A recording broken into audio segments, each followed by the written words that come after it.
Hey everybody, I am on for another journey. I think this is number 6 maybe, or 7, I'm not sure, video. And I've pretty much told the main story. There are so many things that went on beyond what I've told you, but you get the gist of what happened. But I have had questions about how did you get your things back? Did you get your things back, or why couldn't you get your things back? So that is a whole adventure in itself. So when I was first out of the house and going through pure HE double toothpicks, um, I tried because I wasn't feeling safe to go in there, but I wanted my things. Like, I needed clothing, I needed underwear, I needed a toothbrush and I mean, those things I can replace, but I had people giving me clothing. That's at what level I was had barely anything except for what I'd left. I'd packed a small bag, and of course I got some of my craft stuff with me. Um, so I tried to set up. I needed an escort, a sheriff or somebody to go with me to get my things. I was not going to go in that home by myself, obviously, or even with my kids because it just wasn't safe. So the sheriff's department said, yes, we will provide you an escort and we'll give you a date and a time, and you get like 10 or 15 minutes. And I said, 10 or 15 minutes? I have to get some of my things. You just we give you enough time to get in there, get your toothbrush, your toothpaste, and get out. And I go, well, I can buy toothbrush and toothpaste. I can't buy all my new clothing and all of that. I said, I left with nothing. And they were very, nope, that's what we do. So, being a little teacher and planner that I am, I thought, okay, fine. So I organized, and I tell you, like I've said before, the support I got was unbelievable. So I amassed people I worked with, good friends. They all came out, and I had a list, and I assigned them each to a room and where to get the things, what I was looking for, because I wanted a lot of my stuff, not just a little bit. And I thought, if we do this in 20 minutes, we can knock it out. Everybody had an assignment. I had listed exactly where it was, all this stuff. So I think there was like 5 or 6 cars of people, couples and stuff going. I'm on the road of my home. No sheriff. I've taken people's time to do this. I've taken a lot of my time, and I'm a nervous wreck. This is my first time to go back to my house. So we're waiting, and I finally call the sheriff, and she goes, "Oh no, I don't know who told you that we would come out at a set time." And I said, "Well, you guys did." And she said, "No, we don't have enough manpower for that." Okay. So I said, "Is there anybody that can come out right now?" "No." So we didn't.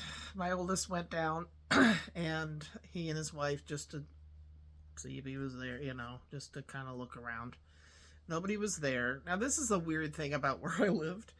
We never locked our doors. I mean, that's so weird, I know. But anyway, it was out in the country, and we just didn't. So I didn't even have a key to the house. I mean, it's just like, oh my gosh.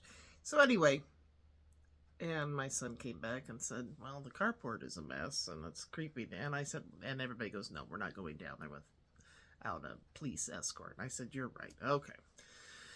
So we all turned around. I'm torn. I'm just so upset because I had a chance to get at least some clothing for work. I mean, I had one pair of pajamas. Anyway, I had nothing. I left with nothing. But because of safety, we just didn't feel like we could just go down there and do that. He wasn't there, but, So, months went by. 6 months later, by this time I've replaced, people gave me, when I went into the first place, I rented that room. I don't know where I got the twin bed from, but I got bedding, quilts, and different things from different people. My sons gave me, I think one gave me a dresser, one gave me end tables, and so, the basics. And like I said, a lot of people, well, I was going to get, donate these clothes. You want to come over and about your size and stuff. And it's not like I was destitute, but I just didn't, I'm in, it's expensive to replace all your clothes and everything. And maybe that's where my shopping thing really has come from, is that trauma. I don't know. Anyway, not to go down that. Not looking for excuses for that. So I went. But the other problem was going to be, once I did get into the home, where was I going to put all this stuff that I was hoping to get? So I organized and got once finally I was able to get in, and my lawyer was able to get me 3 days. He was not to be in the home, and we could go in. So the boys and I decided the first time we go was in the evening on a Friday, that we wanted to just absorb and get through that emotional part of it before we had other people with us. Margaret kept saying, I think I should come with you because you're not going to be thinking clearly. And in retrospect, we should have, because when you hear what happened. So the boys and I went in, armed. They were, because we just felt so unsafe. Oddly, it was like, I don't know, it wasn't lawn mowing time, but the lawnmower was hot. My one son put his hand on it, and it was hot. So we just used it, oddly. It was dark out by this time, but it was winter too, so it gets dark. Pellet stove was a blazing. Wood stove was going, so he's trying to show us, how well he's doing on his own, I guess. Because I always did the pellet stove and the wood stove. That was definitely the pellet stove. That was I don't know, you remember in my craft room, you'd hear that ping, ping, ping, the pellets. Oh, I'm so glad to not have the pellet stove. And a wood stove is our heat. That was a pain in the patukas. Let me tell you, you were either too hot, or if you didn't use it, you were too cold. So finally we get in there, and we drive down the driveway. We had a huge carport that was attended. We had originally intended to turn it into a 3-car garage, but we didn't. We decided I said we would entertain under there. It was covered. It's the Pacific Northwest, if it's raining, you still have a good place to be outside. So we kept it full. It was full of stuff. You could not park in there. It had stuff all over the place. Baby toys. You could barely, there was a little path. And this is only 6 months into this whole procedure, so I can't even imagine what it's like now. Hardest part, and I'm going to try not to get, I don't think I brought Kleenex, so yes I did, was the dogs. I loved those dogs so very, very, very much. And, we always had dogs and cats, but I was busy being a mom with the first set, and, these were our dogs, my dogs. I loved them, and they just came running up, wagging their tails, and just so happy to see us. And, I just got down, crouched down, and just hugged them. I'm sorry. I thought I brought Kleenex over, but I guess I didn't. Knowing I'm never going to see them, probably ever see them again or be with them, and they were so confused, and they just kept, just licking us, and so hard. Anyway, and so we get in the house, and it is a total mess. It is, I had a lot of stuff in my craft room. I will not, I'm a hoarder in that area, but his guns had been taken away due to the restraint orders, no contact orders. So instead, it was like going into somebody's brain of a sick person. It was seeing what it was like, what was going on for him, and it was scary. This was my home for 31 years, and it was no longer my home. It was nothing resembling my home. There were machetes, those long knives, everywhere. And I mean everywhere. There's in packages, brand new, out of packages. Um, my craft room was still kind of there. I had that one little room that I started out in. Everything he was must have torn through everything, and everything was on the floor from the walls. So it was just, what are you gonna do? You know, it was really hard to get to my things. I was downstairs in a one of these huge tubs with the handles on the side that you put like pop and stuff, but I mean huge, were all my pens. Every pen that he could find in there was poured into that. He had counted every pen. One of his paperwork for the divorce was how many pens I own. I can't remember what he said. It's like, and the lawyers or the judge are like, we don't care. I mean, and he went to Ben Franklin and he priced everything out. Now, this man had a muscle car, so I got that estimate. I mean, he had his own. He collected guns. You know, I mean, he wasn't exactly not spending money, I guess. Anyway, so my sons go, do you want these? I said, no, I'm not going to mess with that. I don't have the time or the place to put it. So we went upstairs, and that was super hard. I knew that the main thing I wanted out of that house, here I go again, this is really hard for me to remember my home, was all those scrapbooks that I made over the years. Now, can I bring myself to look at them yet? No. I've gone in and gotten some pictures out for different events, but I can't yet. I'm not ready. Getting there. I've thought about it the other day, but because the boy said, you know, the one thing we never want to lose is those scrapbooks. Now they're hard to look at. That was before all this happened, but I just thought, you know what, I'm getting those out. He doesn't deserve to look at all of those. So we got all of those out. Went into the dining room, kitchen area, and there was a long baseball bat with bolts and screws with the point out. All over it, so all in rows, like something to harm somebody with, all the way around. Sharp. And Fubo, I think it said on Fubo, I think it said, and it means something, and I'm not gonna acknowledge what it means, but it wasn't good, and the handle was it was just like something out of The Walking Dead. I mean, it was just, oh my gosh. So the kitchen area, we had an eating area, and I had a china hutch. He had moved that. I couldn't get to anything in there. Most of the stuff was so packed in there.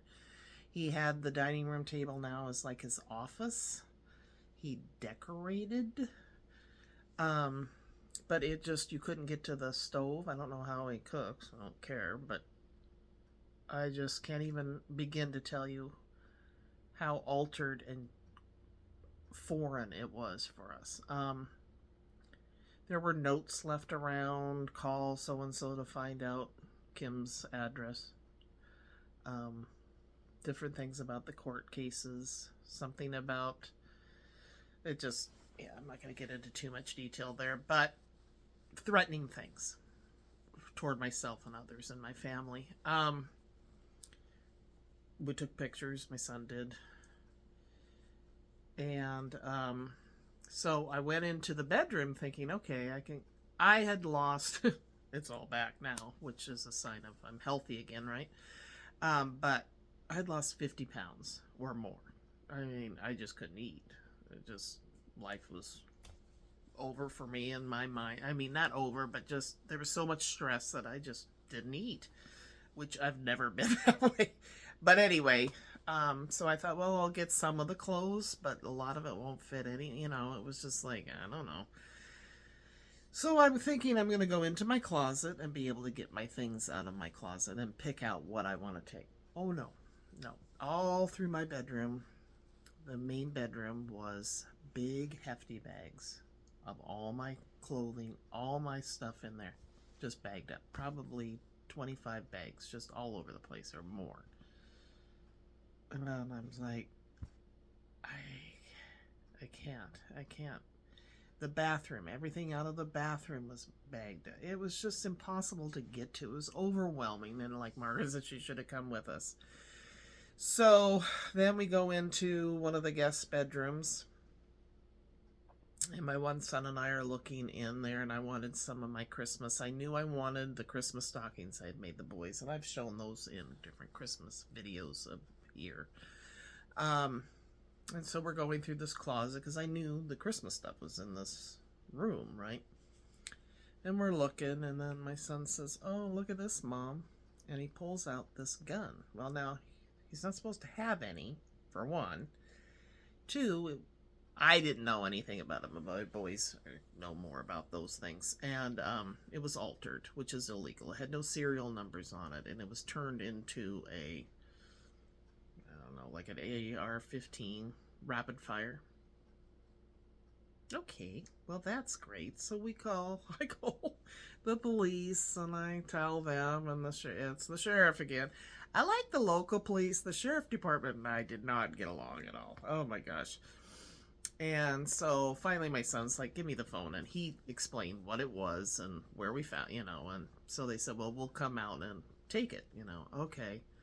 Well, now I'm scared. I mean, he's got weapons, he's got machetes everywhere. This is not somebody that's sane. He's written threatening things towards, just the way he phrased things. In that room was a picture of somebody, like a big poster size of a baby, like a toddler type, and it's just like, yeah. Pictures of other people, like he bought frames. You know how they come with the different pictures in them, and you're supposed to put your own pictures in them? Well, he didn't. It just, the whole thing, the TV, because he had called me at one point and said, left him, I think when I was still talking to him on the phone. Anyway, well, back, he said, "Well, I can't afford, direct TV anymore and cable or whatever we had." I said, "Well, then cancel it. I mean, it's not a have to have, just cancel it." Oh. So he must have, and he had a blanket over the TV. It's just like, the whole living room, you could not get in it. It was full. It had this huge table in the middle of it. He'd taken our furniture and put it different places, or gotten rid of it and added to it. There was just, you could not hardly walk in that house at all. And this is only 6 months after this started. I keep saying, it's just mind-boggling to me what it must be like. I've seen pictures, overhead picture of it, and it looks like you can't even get in the house. But yeah, so we're waiting for the police to come. We're walking downstairs. One door is locked. He won't. No. We're like, is he in there? Because that, his car was gone, but could park that, I mean, your mind's just a going. And I would have really liked to have police there, but, So we were waiting and we're waiting, and a couple hours go by, and in the meantime, I'm filling up boxes, and I decided, you know what, I'm going to focus on my crafts, because I know I can do something with those. So we got a lot of my crafts. We just filled boxes. I just went through dressers. I could not get to the memorabilia much. I took every picture off the walls, and brought them home. I thought, I didn't want him to have them. I wanted them for me. I did leave him one of him and the boys. That's it. I took it all. It's like, okay. But yeah, it just, we couldn't get to anything. It was filled with stuff. Our deck that we used to love to sit out on and barbecue, and it had a cover on it, and overhead, patio type thing, just you couldn't get on it. It was filled. It was just unbelievable. He had baby swing. I don't know what was going on. I worry about him. I mean, I know it's terrible, but mental illness is a terrible thing, and so I do feel bad about that, but I am glad to be out, and I'm glad that I am here, to be honest. I feel at times bad for him, but most of the time, no. He did to him. This is all his own doing. So, and like I said, I think he was. My guess is that I wasn't supposed to be here right now, if you know what I mean. So anyway, we're waiting and we're waiting. I'm all over the map. I really apologize. It's really traumatic. I'm like back there, and I try not to be back there anymore. I finally call and I said, "Is the sheriff coming?" And they go, "Yeah, he'll get there." And I go, "No, no, no, no." I said, "I don't live in this home anymore, and frankly, we're afraid.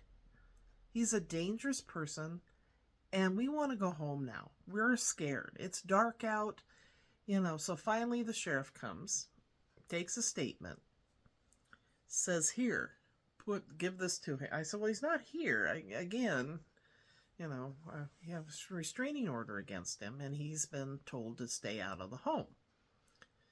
So he goes, "Well, put it somewhere where he'll find it." So this ticket of saying what's happened and that they've taken this gun. So I'm like, okay, well, I am not going to return to that. I mean, we looked at each other and said, we can't come back. It's just not safe. It took me weeks to get over that. Every time I closed my eyes, I'd see that house. Bathroom was redecorated with Asian type.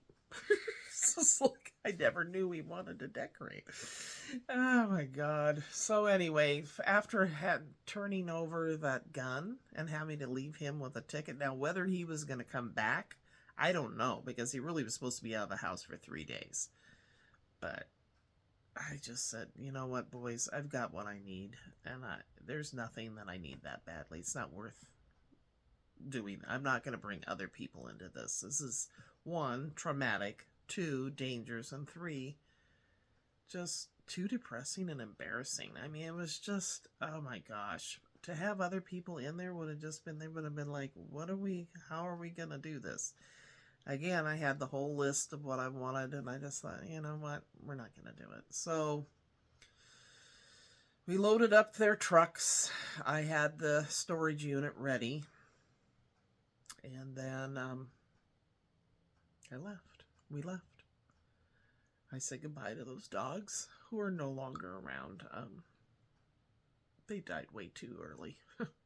I don't know of what, but we got calls, or my son did, from the veterinarian saying that he was down as a contact, and what did he want him to do about this? And anyway, the dog passed.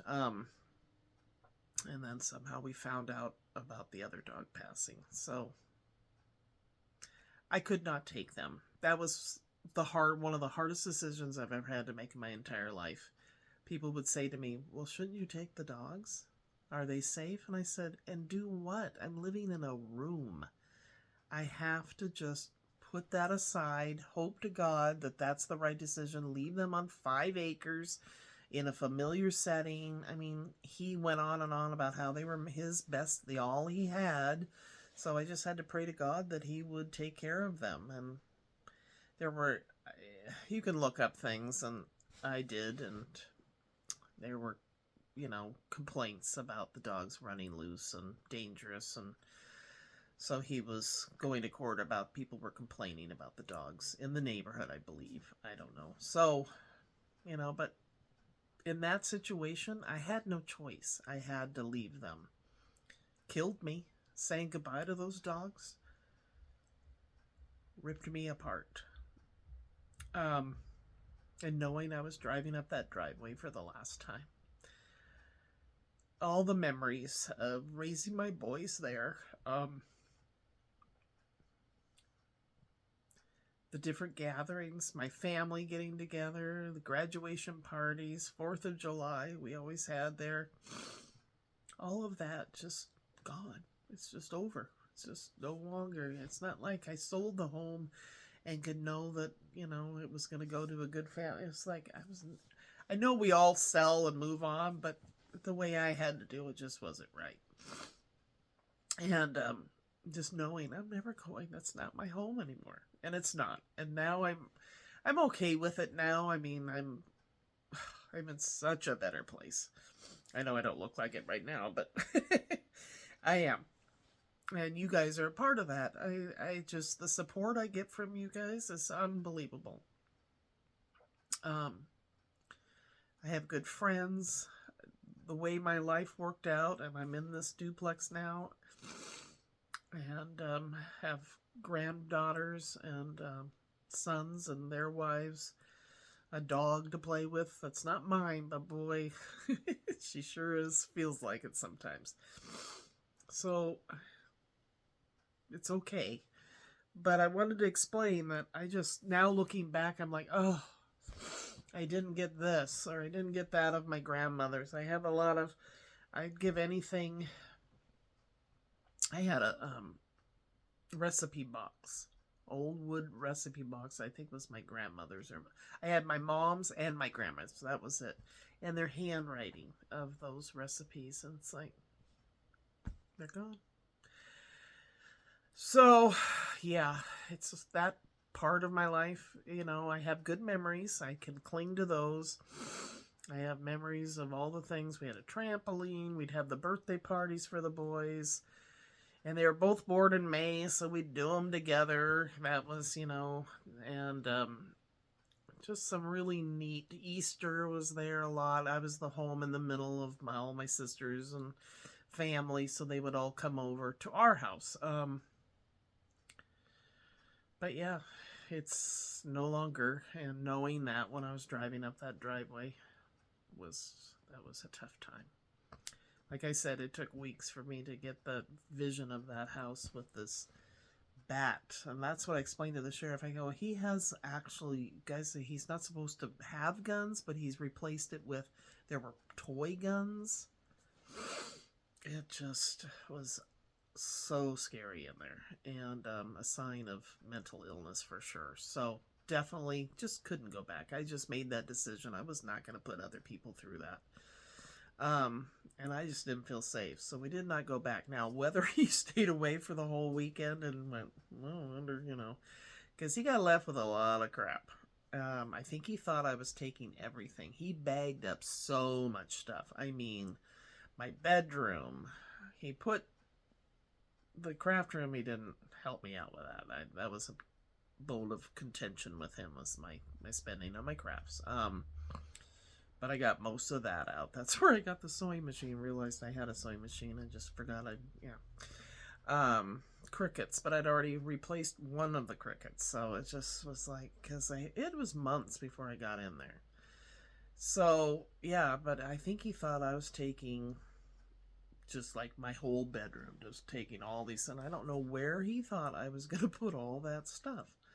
And again, it's just stuff. Boy, I've replaced it. Don't you worry. You know that. So if you watch me normally, I don't know if other people are watching this and don't see my craft hauls, but anyway, that is my story of the first time I tried to get in and nobody would let you in. You have to really, I don't know. I had packed a few things, kind of knowing in the back of my head I was leaving.